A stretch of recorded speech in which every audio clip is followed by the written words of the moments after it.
China has built 500 entire cities from huge population from poverty to the middle class, cornered the market in 5G. Anywhere in the world these days, you better have a yen for travel. China alone, they have 40,000 kilometers of high-speed rail. America has none. Our fastest train is the tram that goes around the zoo in this impacted colon of a country. China sees a problem and they fix it. They build a dam. We debate what to rename it. That's why their airports look like this and ours look like this. 2 bus lines through environmental review. In Boston, took 16 years, 37-story skyscraper in 19 days. The San Yuan Bridge in Beijing in 43 hours. We binge watch, they binge build. We're not losing. 外国名嘴到访中国，刚落地就夹起尾巴做人。Yes. China is becoming the next superpower. Do you think in the future, can China replace the status of the United States? Can they replace the United States? Yeah. Oh, totally. Totally. Oh, the status? What makes you think that? Yeah. I just think that they're so far ahead of us technology-wise, it's crazy. Do you like China? I have nothing against them. Honestly, I have some Chinese friends, but I've never been to China, so I can't say I like the country, but I'm sure it's a beautiful country. I'd love to go there maybe one day. And do you think in the future, can China replace the status of United States? I'd like to see better relations between them. Oh, that's the best answer, yeah. We like to see the peace more peaceful, right? Absolutely. Business-wise also, trade-wise. Obviously, the economy there must be booming, so... Do you like the Chinese here or in your country? I don't have a problem with anybody in any country as long as they follow the rules of immigration for that country. Of course, sir. Yeah. And what do you think about Chinese people?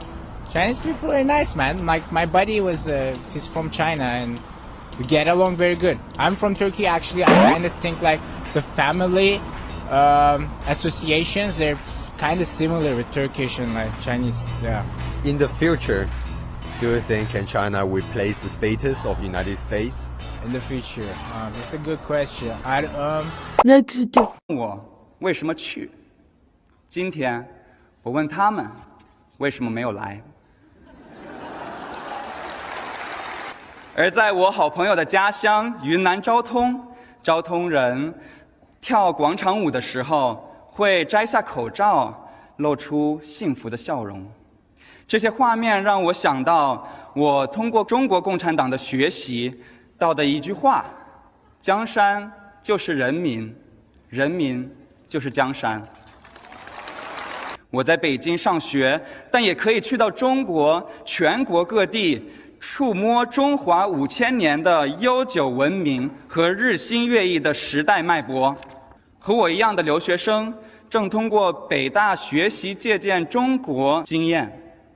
毕业之后，很多人还会跟我一样，继续在中国学习新的东西。中国是可亲、可敬、可爱的第二故乡。今天我们从北京大学毕业了，为了人类命运共同体的美好未来。Next. Chinese do everything. See how fast they are working. They take how many days for small roads, and here you see in 10 days, it's very big achievement. I think only Chinese can do this. So you love it? Yeah. Very lovely. China should give this to other countries also, because now Corona is separating everywhere. Right? Yes. So they should give this technology so they can build so fast like that. But I think Next. Fast-paced. They've got quite a lot of power climate-wise as well for influencing the rest of the world. I studied at Beijing University and Fudan University as well. What has your experience been like living in China? Absolutely fantastic. I loved it. It was literally the best experience of my life. I think we're very dependent on them. I think that's good. You know, there's a good connection with us. Yeah. I've actually been there quite a few times. I love the place. I love the culture. What is your impression of the Chinese people? Friendly? Yeah. Friendly? Yeah, I like them. My housemate's Chinese, so we get along really well. They seem pretty reserved. Like, I think it's quite a conservative culture from what I've seen and heard of. What language do they speak in China? Chinese? Mandarin. Mandarin? Yes. So what language do they speak in China? Chinese, I think? No? Mandarin. Mandarin. I know this. Mandarin? They speak Mandarin, and then in Hong Kong they speak Cantonese. Yeah. Very good. Where was the 2008 Olympics held? Beijing. Why was it held in Beijing? Isn't it like the capital or something? Yes, yes. What questions do you have about China? Feel against the rest of the world? How do they feel about the rest of the world? How their relationship to Japan and other Asian countries, if they're more competition or more friendly. Mainly the communist aspect, like how much control the government has over its people. Their government system's a lot different to ours, communism, so that's interesting why. How China suddenly can get so powerful, actually, I would say, because for a long time China was kind of a poor country. Like how did that happen? Do you want to say anything in Chinese to our audiences that might be watching? 谢谢你们，我真喜欢。Solve most of its problems. And if it will solve most of its problems, then, for example, if you take the present percentage of the population in the world which lives in high-income economies, by World Bank definition, is 16%. Right. China is 19% of the world's population. China should be able to become a high-income economy in about 12 years' time. This will more than double the percentage of the population of the world living in high-income economies. Now, I understand the Chinese people understand that this is a big step forward for China, which it is, obviously, right? But it's also a big step forward for the human race, right? I understand that that's not why people, I'm interested in this, that China is the place in the world where the biggest step forward for humanity can be taken at the present time. So we're doomed.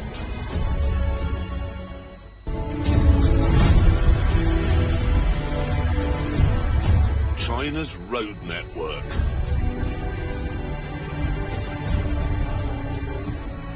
In 1988, China had no motorways at all. And now, 30 years later, it has 84,000 miles of them. That's more than any other country in the world.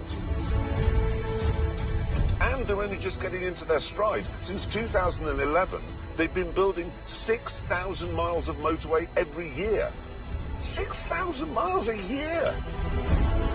It beggars belief, and it's not like the terrain is easy. Here, though, there ain't no mountain high enough, and there ain't no valley low enough to stop them. This bridge, for example, is 34 miles long. And then there's this one, the Douge-Beipanjiang Bridge. You could fit the London Shard underneath it, twice over.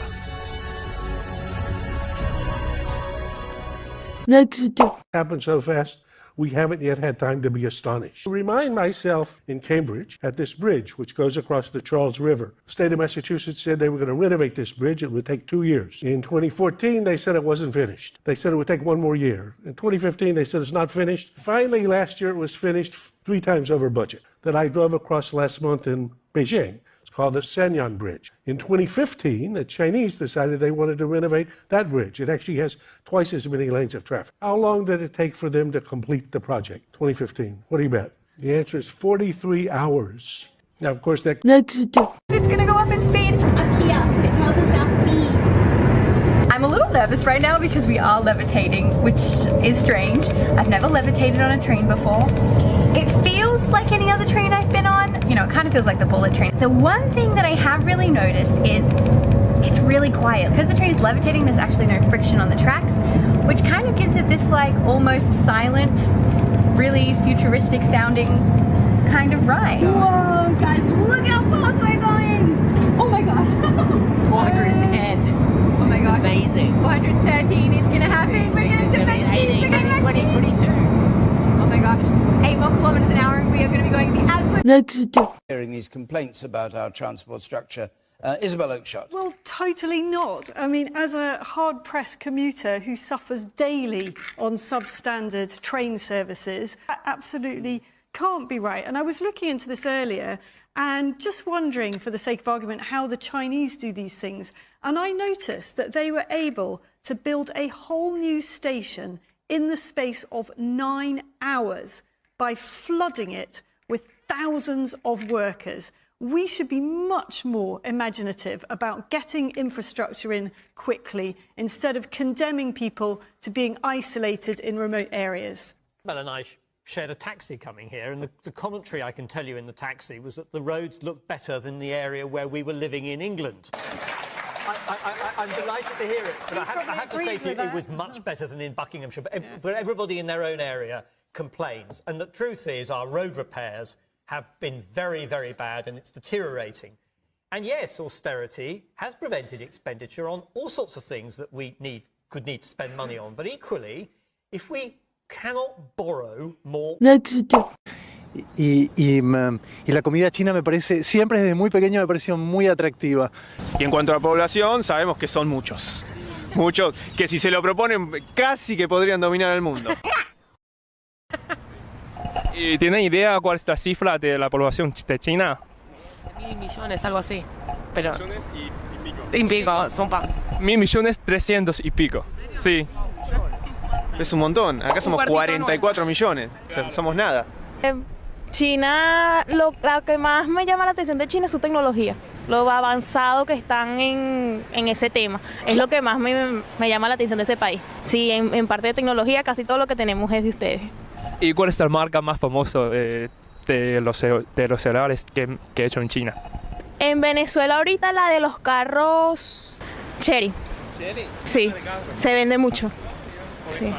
Sí. Bueno, allá en Venezuela no es barato. ¿Sabes cuántas poblaciones tenemos? No, ni idea. Muchísimas. Tenemos 1.300 millones. Minorities, they actually get special treatment, better treatment than, say, Han Chinese. For example, minority students in high school or whatever, when they're taking their entrance exam or they're trying to get into their university of choice and you need points to get in, minority students will actually be given extra points that will go towards their overall score. In general, Chinese people are friendly, you know. From my own experience as a foreigner living in China for 10 years, Chinese people have been nothing but friendly towards me and hospitable. What do I mean by that? What I actually mean is that the education of Chinese people is getting better. Before I go into it a little more, let's just rewind 40 years. Back in 1978, the then leader Deng Xiaoping introduced some reforms to kickstart the Chinese economy. Back in those days, the economy, the GDP of the economy was around $150 billion. After those reforms, for the first few years it ticked along, rising a little bit, and then sort of in 2004, 2005 it started to take off massively. For many of the years after that it was growing at double digits, as much as 14-15% in some years. And that's a massive achievement. You know, today the Chinese economy is well over 13 trillion. That is a port.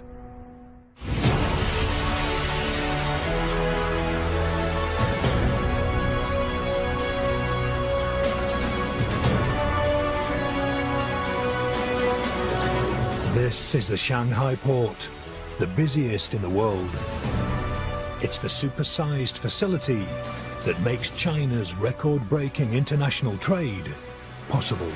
I could not be any more excited. I couldn't be any more excited. Look at it, look at the bloody size of that. It's the biggest container dock in the world. Look at him. Just he blows your bloody mind, doesn't he? For example, like the biggest dock in the UK, Felixstowe. 13 square miles. That's a bloody fair size, 13 square miles. Here we are, Shanghai, 1,400 square miles. 1,400 square miles. That's a